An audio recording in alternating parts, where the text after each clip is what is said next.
آج میں آپ کو ایک ایسا گھریلو آزمودہ نسخہ بتانے جا رہا ہوں جس کی مدد سے پیٹ کا پھولنا، IBS ختم، تیزابیت، جگر اور گردے واش انشاءاللہ ہو جائیں گے۔ آپ نے کرنا کیا ہے کہ پپیتے کے پتے تازہ لینے ہیں 2 سے 4، جن کو دھو کر 1 لیٹر پانی میں ڈالیں۔ پانی کو تقریباً 15 سے 20 منٹ تک ہلکی آنچ پہ ابالیں۔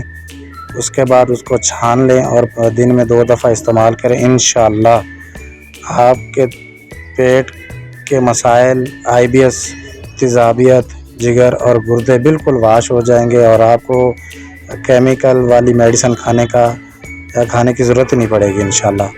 آپ یہ 1 دفعہ نسخہ استعمال کریں، انشاءاللہ آپ کو صرف پانی کے استعمال سے ہی آپ کے تمام مسائل بالکل ٹھیک ہو جائیں گے۔ آپ کی سکن گلو کرنا سٹارٹ ہو جائے گی۔